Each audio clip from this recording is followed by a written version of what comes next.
And part A says, does f prime of x at 2, so f prime of 2, exist? All right, well, we should probably figure out what f prime is. By the way, f of 2 does exist, so it's worth analyzing the derivative, right? If 2 wasn't in the domain, it would make it simple, but 2 minus 2 is 0 to the 2/3 is 0. So let's check f prime of x first. I'm going to get 2/3. I don't think it's going to exist, guys. So I'm going to get 2/3 x minus 2 to the negative 1/3, sorry. All right, so that negative 1/3, if we were to write that out in nicer form, this is going to be 2, 3 in the denominator, x minus 2 raised to the 1/3. So when you plug in 2,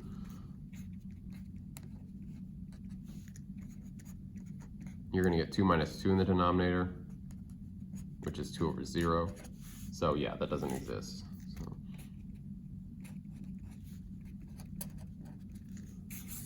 Okay, it doesn't exist for that reason right there. All right, so that's part A.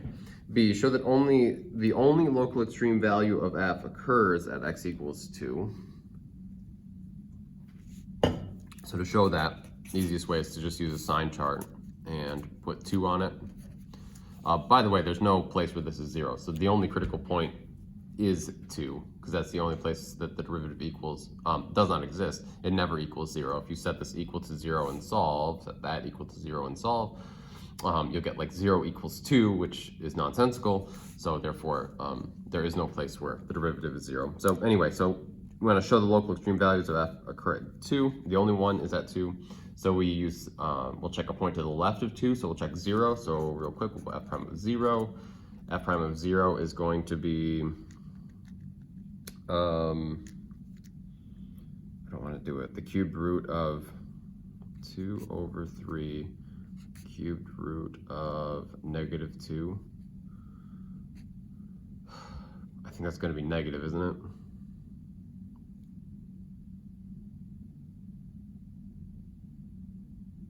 I'm pretty sure. A cubed root of a negative has to be negative, so you have a positive divided by negative, so you get negative. Anyone disagree with that?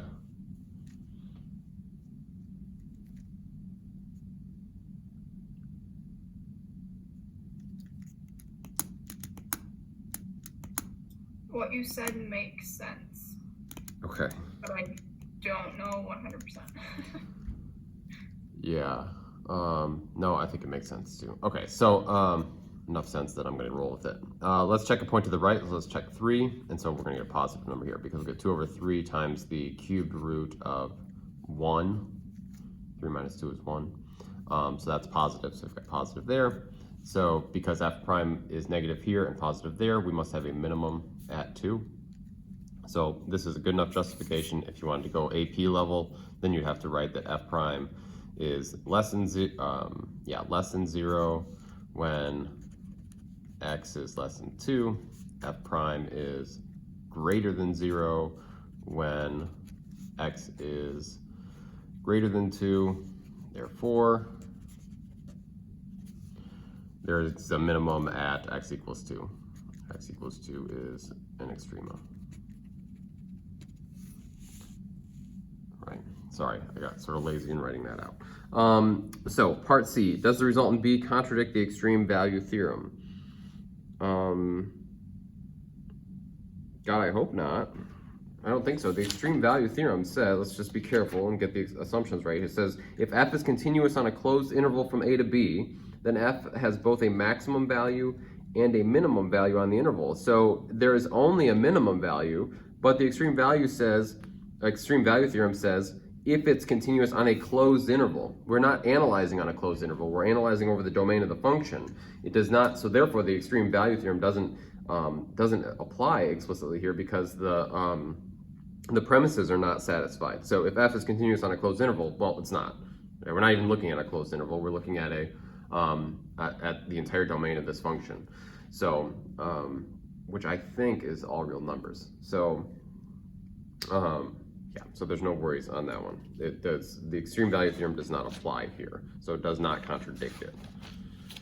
And then D, repeat parts A and B for f of x equals x minus a, replacing 2 by a. So I think you're going to find the same situation. You're probably going to have a minimum. Decreasing, and then, yeah, you're going to have a minimum at whatever a is, would be my guess. Although my answer book is currently part of my laptop stand, so I can't look it up for sure. Does that make sense to everyone, or are there any questions on that one?